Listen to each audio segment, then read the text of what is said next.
BA third year political science second paper international relation के students, unit third में आज का हमारा टॉपिक है निशस्त्रीकरण, डिसआर्मामेंट।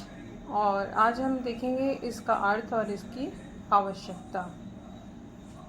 जैसा कि आप लोग जानते ही हैं कि पूरी विश्व में 2 विश्व युद्ध अब तक हो चुके हैं, प्रथम और द्वितीय विश्व युद्ध।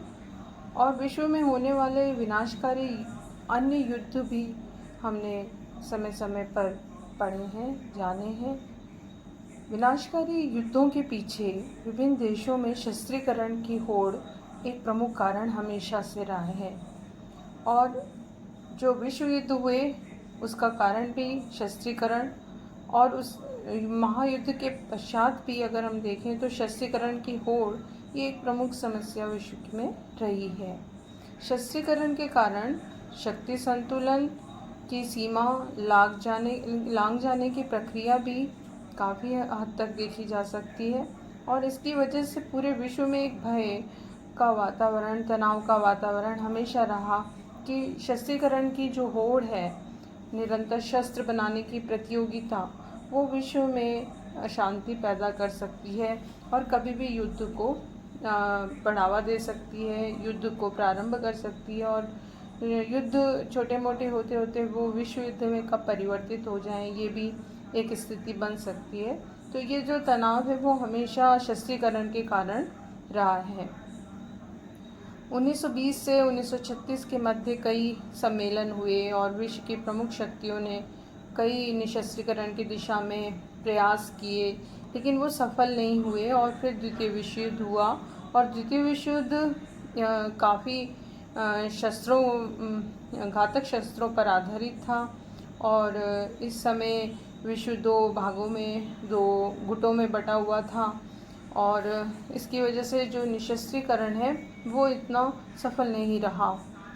द्वितीय विश्व युद्ध 1945 में समाप्त हुआ और फिर उसके बाद फिर से ये प्रयास किया जाने लगा कि निशस्त्रीकरण होना चाहिए और शस्त्रों की जो होड़ लगी हुई है विश्व भर में उसको समाप्त किया जाना चाहिए। इसका हम देखेंगे कि अर्थ क्या है और इसके संबंध में विभिन्न परिभाषाएं समय समय पर क्या दी जाती रही हैं।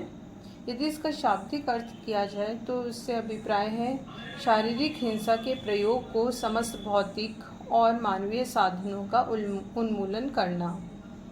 इसका उद्देश्य हथियारों के अस्तित्व को और उसके खतरों को कम करना है, हथियारों की सीमा निश्चित करना है, हथियारों को नियंत्रित करना है, उन्हें घटाना है। निशस्त्रीकरण के प्रयास युद्ध को पूरी तरह समाप्त करने की दिशा में एक कदम है और बेवजह के जो आक्रमण एक दूसरे पर देश करते हैं उनको रोकना है।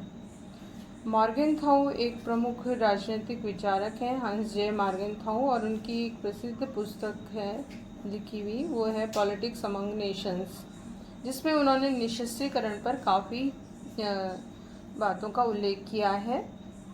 इनका ये मानना है कि निशस्त्रीकरण कुछ या सब शस्त्रों में कटौती है या उनको समाप्त करना है ताकि शस्त्रीकरण की दौड़ का अंत किया जा सके। मॉर्गेनथाउ ने इसमें 4 भेद बताए हैं। एक तो उन्होंने बताया है सामान्य निशस्त्रीकरण, जिसमें सभी संबंधित राष्ट्र भाग लें। इसका उदाहरण 1922 की नौसैनिक शस्त्रीकरण पर परिसीमा की वाशिंगटन संधि के रूप में देखा जा सकता है, और जिसमें लगभग सभी जो निशस्त्रीकरण सम्मेलन में सभी राष्ट्रों के समुदाय के सब सदस्यों का प्रतिनिधित्व इसमें प्राप्त हुआ था। ये 1932 में हुई। फिर उसके साथ ही इन्होंने बताया स्थानीय निशस्त्रीकरण, जिसमें सीमित संख्या में राष्ट्र भाग लें। 1871 का अमेरिका और कनाडा के बीच का बागोट समझौता इसका उदाहरण कहा जा सकता है। फिर है मात्रात्मक निशस्त्रीकरण, इसका उद्देश्य है अधिक या सभी प्रकार के जो शस्त्र हैं उनको संपूर्ण कटौती करना। 1932 में विश्व निशस्त्रीकरण सम्मेलन में उपस्थित अधिकतर राष्ट्रों का ये ध्येय था। फिर गुणात्मक इन्होंने बताया चौथा भेद, और गुणात्मक निशस्त्रीकरण से मतलब है कि विशेष प्रकार के शस्त्रों में कटौती करना या उनको समाप्त करना। 1932 के विश्व निशस्त्रीकरण सम्मेलन में ब्रिटेन ने आक्रमणकारी शस्त्रों को अवैध कराने का प्रयास किया था। व्यापक निशस्त्रीकरण को दो तरह से बांटा जा सकता है। यदि अन्य प्रकार से हम भेद करके स्पष्ट करें तो एक तो है पूर्ण निशस्त्रीकरण और दूसरा है संपूर्ण निशस्त्रीकरण। पूर्ण निशस्त्रीकरण या व्यापक निशस्त्रीकरण का अर्थ होता है कि ऐसा विश्व व्यवस्था लाना जिसमें युद्ध करने के सारे मानवीय और भौतिक साधन समाप्त कर दिए गए हों और विश्व व्यवस्था में किसी प्रकार का कोई हथियार न हो, सेनाएं पूरी तरह भंग हो जाए, सैन्य प्रशिक्षण केंद्र, युद्ध मंत्रालय, सैनिक साज सामान यानी कारखाने सभी बंद हो जाएं, तो उसे पूर्ण निशस्त्रीकरण कहते हैं या संपूर्ण निशस्त्रीकरण कहा जाता है। दूसरा ऐच्छिक प्रकार का होता है जो कि अनिवार्य या ऐच्छिक कहा जा सकता है। अनिवार्य निशस्त्रीकरण से अभिप्राय है कि युद्ध के बाद विजयी राष्ट्रों पर यह लागू होना। प्रथम और द्वितीय विश्व युद्ध के बाद जर्मनी पर यह निशस्त्रीकरण लागू हुआ था और इसे ऐच्छिक निशस्त्रीकरण कहते हैं। और 1968 की अणु प्रसार निरोध संधि को भी इसका उदाहरण कहा जा सकता है। इस प्रकार निशस्त्रीकरण सामान्य हो सकता है, स्थानीय हो सकता है, मात्रात्मक हो सकता है, गुणात्मक हो सकता है और एक पक्षीय भी हो सकता है यदि एक तरफ एक देश के द्वारा किया जाए। द्विपक्षीय हो सकते हैं, दो देश मिलकर इसको करते हैं, दोनों तरफ से अगर सहमत हो। नियंत्रित और अनियंत्रित रूप से भी इसको बांटा जा सकता है। और निशस्त्रीकरण में अस्त्र कम या समाप्त करने की बात तथ्य रूप से होनी आवश्यक है। इसके बाद हम देखेंगे निशस्त्रीकरण की आवश्यकता क्यों पड़ी, इसके क्या कारण थे जिसकी वजह से निशस्त्रीकरण के प्रयास तीव्र करने पड़े और ख़ासकर द्वितीय विश्व युद्ध के बाद ये प्रयास अत्यधिक किए गए। हालांकि प्रथम विश्व युद्ध के बाद भी विभिन्न प्रयास हुए थे, लेकिन 1945 के बाद ये और तीव्र हुए। और इसका कारण ये भी रहा कि निशस्त्रीकरण आवश्यक है क्योंकि निशस्त्रीकरण की होड़ विश्व में तनाव और अशांति पैदा करती है, युद्धों को बढ़ावा देती है और निशस्त्रीकरण शांति का एक साधन है। इसका प्रयोजन देशों की लड़ाई के साधनों से ही वंचित करना है। निशस्त्रीकरण के अनुसार युद्ध का एकमात्र प्रत्यक्ष कारण शस्त्र होते हैं, हथियार होते हैं और यदि हथियार नहीं होंगे तो अपने आप ही युद्धों पर नियंत्रण लग जाएगा। इसीलिए बहुत सी आवश्यकता और विभिन्न कारणों को हम देखते हुए इसकी आवश्यकता को एक्सप्लेन कर सकते हैं। पहला जो कारण है वो ये कि इसकी आवश्यकता इसलिए पड़ी क्योंकि शस्त्रीकरण से युद्ध की संभावना बढ़ती है। ये अपने आप ही समझने वाली बात है कि निशस्त्रीकरण यदि है तो युद्धों की संभावना कम हो जाती है, लेकिन अगर शस्त्र हैं दुनिया में तो कहीं ना कहीं इसका उपयोग होगा, युद्ध को प्रोत्साहित करेंगे और अल्टीमेटली युद्ध होगा तो धन जन सबकी हानि होगी। इसलिए आवश्यकता ये पड़ी कि निशस्त्रीकरण कर दिया जाए ताकि जो युद्ध की संभावना है उसको रोका जा सके और बेवजह के जो युद्ध हैं वो उससे दुनिया को बचाया जा सके। दूसरा जो प्रमुख कारण है वो ये कि अंतर्राष्ट्रीय तनाव को कम करना। राष्ट्रों में शस्त्र निर्माण की होड़ अंतर्राष्ट्रीय शांति और सुरक्षा को भंग करती है। अंतर्राष्ट्रीय तनाव बढ़ता है, बेवजह के जो टकराव हैं वो उत्पन्न होते हैं और इसकी वजह से युद्धों की संभावना बढ़ जाती है। तो इसलिए अंतर्राष्ट्रीय तनाव और शांति हो इसके लिए निशस्त्रीकरण आवश्यक है। तीसरा एक प्रमुख इसकी आवश्यकता इसलिए है वो कि लोक कल्याणकारी कार्यों की उपेक्षा होती है। अगर शस्त्र की होड़ है, प्रतिस्पर्धा है तो अधिकांश जो बजट का भाग है वो शस्त्र निर्माण में, सैन्य सामग्री जुटाने में खर्च हो जाता है और महाशक्तियों के द्वारा अरबों डॉलर खर्च करके बम और मिसाइलों का निर्माण किया जाता रहा है। अगर इसी धनराशि को किसी पिछड़े देश के विकास के लिए या लोगों के जन कल्याण, लोक कल्याण के कार्यों में खर्च किया जाता है तो उससे दुनिया को सुंदर बनाया जा सकता है, कल्याणकारी बनाया जा सकता है। इसलिए ये भी आवश्यकता महसूस हुई कि बजाय शस्त्रों के निर्माण के लोक कल्याणकारी कार्यों में धनराशि खर्च की जाए ताकि सभी का कल्याण हो सके, पृथ्वी को स्वर्ग बनाया जा सके। एक और जो आवश्यकता का कारण है वो है नैतिकता के भी ये प्रतिकूल है, क्योंकि शस्त्र होते हैं तो युद्ध होता है। युद्ध सैनिक दृष्टि से अनुचित है। जो लोग युद्ध के नैतिक अनुचित्य में विश्वास रखते हैं उनका कहना है कि हथियार रखने का अर्थ है युद्ध को मौखिक रूप से स्वीकृति देना, और ये स्वीकृति युद्ध को बल देती है। शस्त्रीकरण को नैतिकता के प्रतिकूल माना गया है और इसलिए अच्छे श्रेष्ठ उद्देश्यों के लिए श्रेष्ठ साधन होने चाहिए। इसलिए यदि एक अच्छा विश्व का निर्माण करना है तो साधन भी अच्छे हों, और साधन सबसे अच्छा यही है कि निशस्त्रीकरण हो।